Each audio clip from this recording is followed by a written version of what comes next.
Hello. Um, yeah, I guess I'll introduce this. This is just a student interview. I guess I had the idea, and then Marsha McPhee also had the idea, a shared idea to do a student interview series. We'll see what happens. And yeah, just exploring everybody's stories, interesting backgrounds, and unique interests and expertise. So today we're talking with Briana Vaught. Very exciting. We talked a little bit before this to preface maybe where we'd want to go, but also probably more than anything to like get to know each other for a conversation that would be recorded. So hi, Yeah, Briana. because we've only just had class together this semester, and we've only had a few meetings. So Yeah. it's nice to get to know each other, so that I guess everybody can get to know me. Yeah, right. Yeah, so do you want to talk about just basic background on yourself? Who is Briana? What brought you here? Yeah. So I'm Briana. I live in Syracuse, New York, with my husband and our two cats. And I'm in my second semester at SFTS. I'm in the MDiv program, and I am on the ordination track. I'm an Inquirer with my presbytery here in Syracuse. And my road to seminary was that I started working at my church, which is a Presbyterian church here in Syracuse. And through that, just kind of grew into wanting both more responsibility in the church and also more knowledge and understanding about um, the church and faith in general.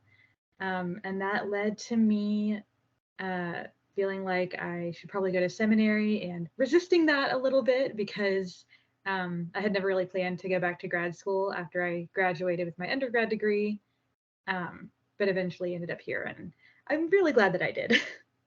Yeah, what was your undergrad degree? I have a degree in secondary ed language arts. And I loved getting my degree. And I also realized through getting it that I didn't want to be a high school classroom teacher, which is what that degree licensed me to do. So I've never actually held any position of like teaching in a classroom, but I think those teaching aspects that I do love to do, even if I don't love the like classroom management, lesson planning aspect of it, is a big part of why I think I'm called to ministry because there's a lot of, teaching in it. We're called teaching elders. So Yeah, I really like that too, teaching elders. And it's funny because I remember you said too that you have like really gotten into Hebrew. I Like, are you have, into yeah. language? Do you feel that, or is that not connected, do you think? Honestly, I never really was, and I think one of the reasons that I like Hebrew so much is that you don't have to produce it; you just have to interpret it. So I think if I was learning modern Hebrew and trying to like go to Israel and talk to people, I think I would not be as enthusiastic. But being able to just read it and interpret it rather than having to go the other opposite direction, I think makes it a lot easier for my brain. Yeah. In that interpretation process, like, do you feel, I guess it's still somewhat early because you're taking your second semester of Hebrew now, right? Yeah, and I'm in Hebrew exegesis with Dr. Berquist at the same time. Okay, So I'm got like right. doubled up on Hebrew this semester. Got it. Yeah, that's good. That's cool. So do you, what is like Brianna Vought's sort of um interpretation process of scripture? Whew. Yeah. That is something that I'm still wrestling with. One of the things that I think is really important is that scripture was written at various times and places for specific audiences. So I think it's important to always have that in the conversation, even if I don't know off the top of my head, oh, who wrote this, when did they write it, and who did they write it for? That's something that I want to know because it's going to inform how I think about it. And I think it's also important to be really conscious of our current culture and of what readings are going to give life and what readings are going to possibly do harm. because scripture has been used, as we know, for a lot of terrible purposes, for the perpetration of slavery and other atrocities. And so I think it's important to be conscientious that scripture doesn't just say one thing about anything. And so we have to be, conscientious about what's going to hurt and what's going to help. Yeah. How do you take, like, say another thing we had talked about previously was you mentioned, I remember you had mentioned the word safety, like talking about, I don't want to put words in your mouth, but how would you, I'll let you talk. Like, how would you take that idea into, say, for example, how you interpret scripture?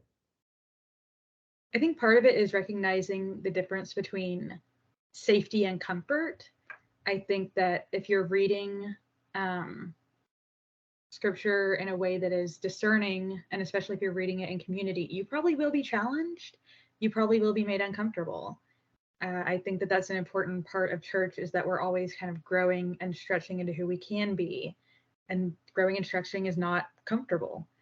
But that is good, right? Having discomfort can be good. Having harm is always negative. So yeah, if there's an interpretation of scripture that you can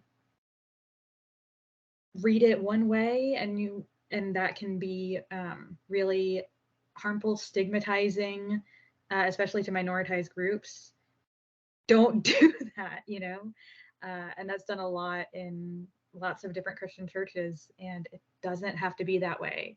I think the purpose of scripture is to be life-giving and life-affirming, and to help us live well with each other, and not to increase hate and division. So I think one thing that makes me think of is how do we know that's not what we should do? Like, yeah, I mean, what is that discernment? That's really interesting.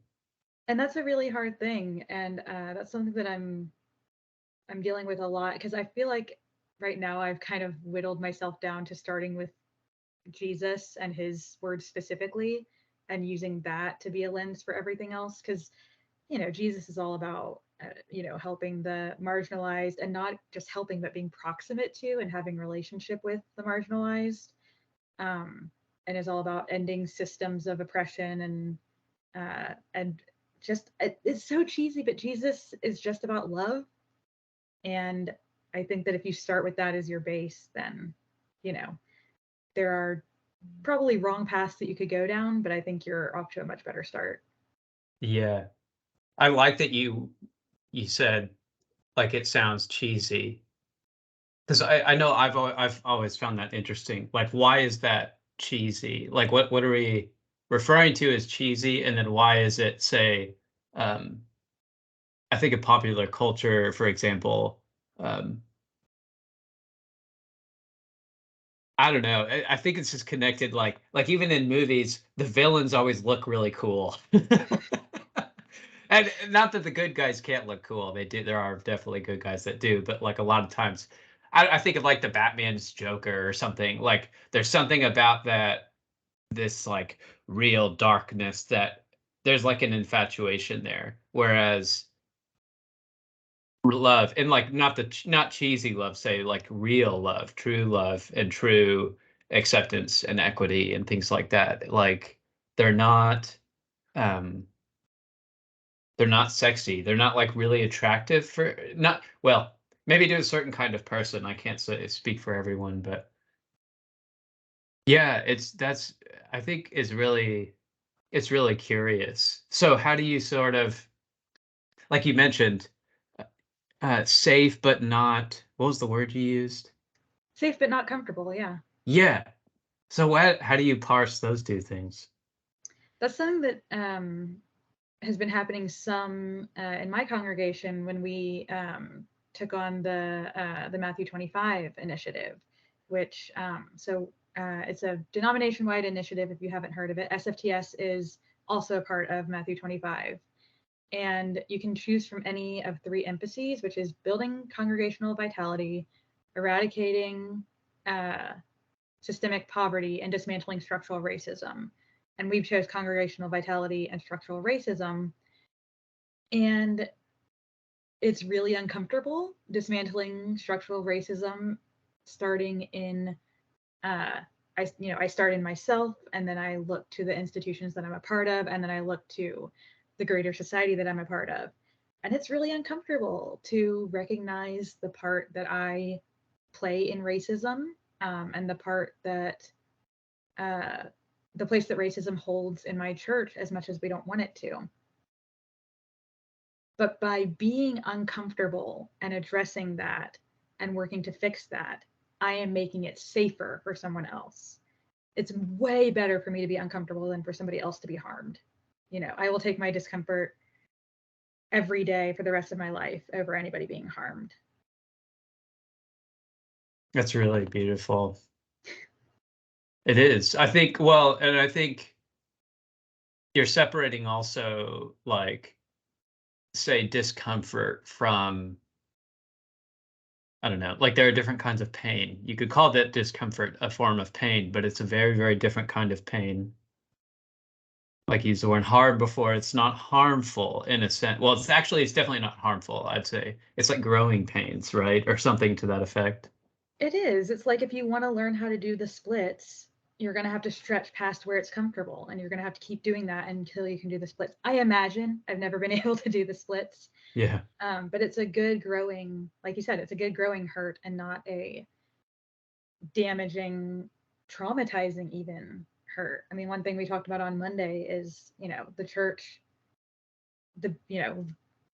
church general, not necessarily any one specific church, but the church general has done a lot of harm in the past, continues to do a lot of harm today.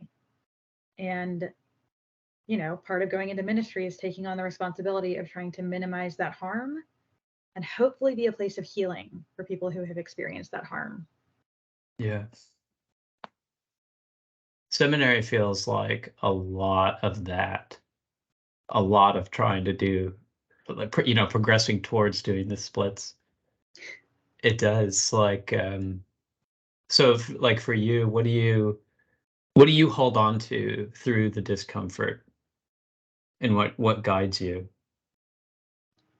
I think it's hearing those stories of people who have been harmed and seeing part of where I started learning more about theology specifically is on TikTok. There's a few pastors that I started following there who have some Yeah, really, you talked about that. So cool. I like that a yeah, lot. It's they have cool. some really incredible ways of teaching. That's I think Rev Lizzie and Nerdy Priest, I think, are the two main ones. I think those are their usernames. Rev And Lizzie and Nerdy Priest. Noted. they're both Episcopal priests, which I am not on track to becoming, but they're just so smart and so wise. And just seeing them go on and again and again and again remind people, especially reminding like LGBTQ plus people, God made you the way that you are on purpose.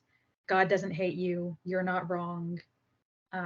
You're not sinful because of who you are and because of who God made you to be.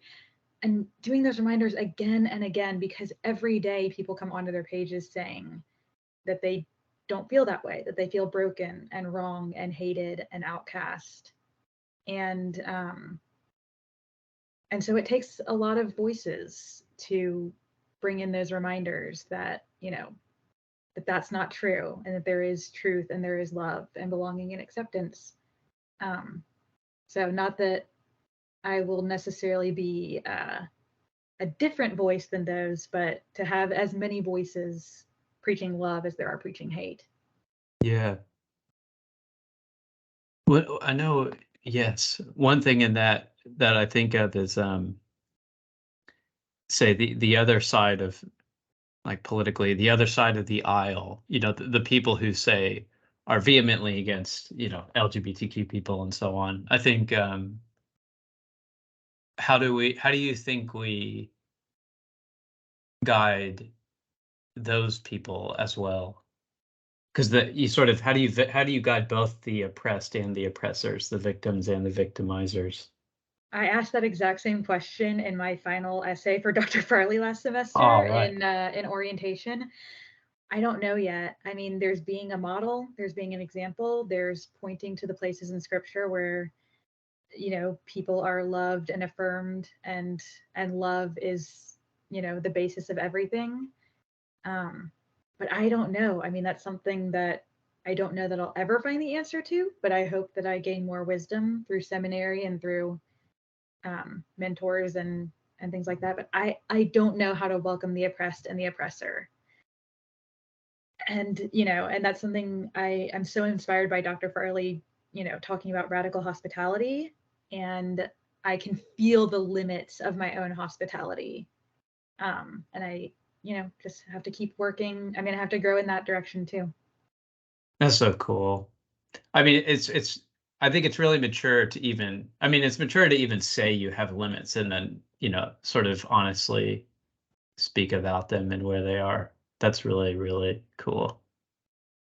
And it seems to me that's like, if you were interested in growing those limits, or, that would be the way, is first seeing them and knowing Yeah, I what they had a are. feeling that I was going to leave seminary with more questions than answers, and it's confirmed all the time.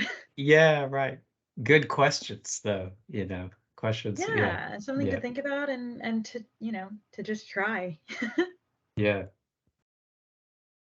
Cool. Oh, well, I think that's actually pretty good. I think we could almost stop there. There's anything else you want to say? I don't think so. I mean, I think I would love to, hang out with people outside of class. Ryan and I tried it. It wasn't scary. It was fun. So, especially, like I play online board games. If anybody wants to play online board games with me, let me know. That's a good idea. That's a really good idea. Yeah, I definitely think we should have like board game nights, or just like hangout nights, We could or play Among Us. I've never actually played it, but I played it with my it seems family. fun. I recommend it. It's fun. Yeah. I do have a hard time with those social deduction games because lying is really hard for me. Yeah. I don't have a good poker face, but maybe if it was just on audio, I think I might do better. True, true. Yeah, that would help. Okay. Thank you, Briana. Thank you, and I look forward to seeing other students do this too. Yeah, it's really fun. And yeah, really thank you. Thanks for your honesty. It's so nice. This was good. It was relatively short and sweet, so thank you. Well, thank you, and Yeah. thanks to you and to Marcia McPhee for the wonderful idea. Yeah, of course. Alrighty. We'll see you later. See Enjoy the ya. rest of it's Wednesday. Rest of your Wednesday. You too. Bye. Bye.